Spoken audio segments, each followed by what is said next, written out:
میں صرف ایک بات اپنے امیر محترم کے سامنے اس وجہ سے کہ آپ لوگوں کو فخر ہو، آپ لوگ جدھر بھی جائیں آپ فخر کریں کہ ہم اس تحریک کے کارکن ہیں جو الحمدللہ پوری دنیا کی طاقتیں مل کر نہ اس کو خرید سکتے ہیں نہ اس کو جھکا ڈرا سکتے ہیں۔ میں صرف ایک بات عرض کرتا جاؤں کہ جب وہ حکومت وزیر واپس جا رہا تھا تو انہوں نے کہا میں ملنا چاہتا ہوں آپ کے امیر محترم سے۔ ہم نے کہا بات تو وہی ہوگی جو ہم ان کی ترجمانی کر رہے ہیں۔ انہوں نے کہا نہیں، میں تعزیت کرنا چاہتا ہوں۔ اس لیے ہم نے کہا تعزیت ہو سکتا ہے، اور جب آپ نے تعزیت کی تو پھر اس کے بعد جب امیر محترم سے ملے تو آپ کو وہی بات دہرائی کہ میں نے یہ آفر دی، میں نے یہ آفر دی، میں نے یہ آفر دی، مگر آپ لوگوں نے کوئی بھی میری بات کو نہیں مانا۔ اس لیے کچھ تو مجھے دے دو تاکہ میں اپنے مشر کو، اپنے وزیر اعظم کو یہ تو کہہ سکوں کہ میں یہ منوا کے آیا ہوں، مجھے یوں بے نوا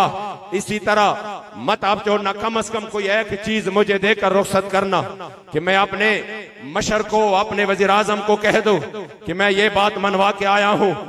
میں نے تو ادھر سے بڑے پر امید ہو کر میں یہاں پہ آیا تھا کہ میں یہ مسئلہ حل کروں گا، آپ نے میری کوئی بھی بات نہیں مانی، نہ کروڑوں اربوں کی آفر قبول کی، نہ سینٹ اور پارلیمنٹ کی آفر قبول کی، نہ کوئی اور آفر قبول کی۔ تب ایک بات جو ہمارے امیر محترم نے ان کے سامنے رکھی، خدا کی قسم آپ کو فخر محسوس ہوگا، جتنے بھی ذمہ داران ہیں یہاں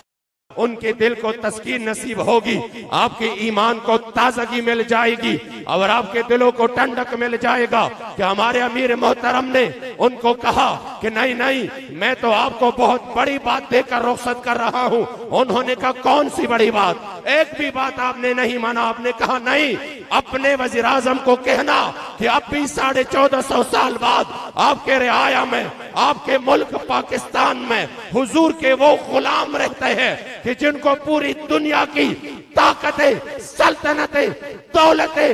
مل کر نہ خرید سکتے ہیں، نہ چکا سکتے ہیں اور نہ ڈرا سکتے ہیں، اس لیے کہ ان کی سودا بازار مصطفیٰ میں ہو چکا ہے۔ لبیک یا رسول اللہ، لبیک لبیک لبیک یا رسول اللہ، لبیک لبیک لبیک یا رسول اللہ، لبیک لبیک